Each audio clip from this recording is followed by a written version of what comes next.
இங்க ஒரு பொண்ணு அவளோட பாய் ஃப்ரெண்ட் அவளுக்கு உண்மையிலேயே லாயலா இருக்கானான்னு டெஸ்ட் பண்ணணும்னு நினைக்கிறான். அடுத்த நாளே நான் உன்னை விட்டு தூரமா போறேன்னு ஒரு வீடியோ ரெக்கார்டு எடுத்து வச்சுட்டு அவளோட வீட்டுல இருந்து சீக்ரெட் ரூம்குள்ள போய் ஒளிஞ்சுக்கிறான். அதுக்கப்புறம் அவன் வீட்டுக்குள்ள வந்து அவளை தேடி பார்க்கறான். அப்போ அவன் அந்த வீடியோவை பார்த்ததும் பயங்கர ஷாக் ஆயிடுறான். இதையெல்லாம் அவ அந்த சீக்ரெட் ரூமுக்குள்ள இருந்து பார்த்துக்கிட்டே தான் இருப்பான். ஆனா அந்த ரூம்ல இருந்த மிரர் வழியா அந்த பக்கம் என்ன இருக்குதுன்னு அவனால பார்க்க முடியாது. ஏன்னா அது பயங்கர ஸ்ட்ராங்கான ஒன் வே மிரர். அவளுக்காக ஒரு டைமண்ட் ரிங்கும் வாங்கிட்டு வந்திருப்பான். அவனோட லவ்வை புரிஞ்சுக்கிட்டு அவ ரொம்ப சந்தோஷமா இருக்கிறான். ஆனா அவ விட்டுட்டு போனதால அவன் பயங்கர கடுப்பாகி அங்க இருந்த பெட்ஷீட்டை எல்லாம் தூக்கி எறிகிறான். அப்போ அதுல இருந்து ஒரு கீ விண்டோ வழியா வெளியே போய் விழுது. சரி, வெளியே போய் அவன்கிட்ட உண்மையை சொல்லிடுவோம்னு அந்த சீக்ரெட் ரூமோட கீயை தேடுறான். ஆனா அவகிட்ட அந்த கீ இருக்காது.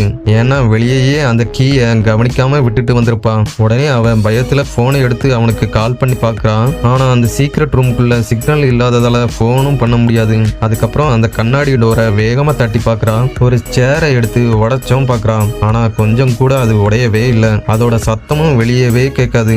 அதுக்கப்புறம் தான் அவளுக்கு எவ்வளவு பெரிய ஆபத்துல மாட்டி இருக்கும்னு புரியுது.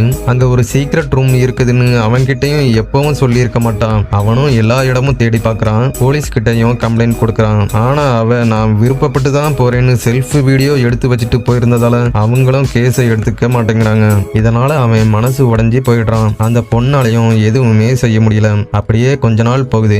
அந்த சீக்ரெட் ரூம்ல இருந்த கெட்டு போன டின் ஃபுட்டையும் டேப்ல வந்த அழுக்கு தண்ணியையும் குடிச்சு உயிர் வாழ ஆரம்பிக்கிறான். சடனா அவளுக்கு ஒரு ஐடியா வந்து அவகிட்ட இருந்த ஒரு ஸ்பூனை வச்சு அந்த சுவர்ல ஓட்ட போட ஆரம்பிக்கிறான். ஆனா அவளோட கை ஹேர்ட் ஆனதால அதுக்கு மேல அவளால உடைக்க முடியல.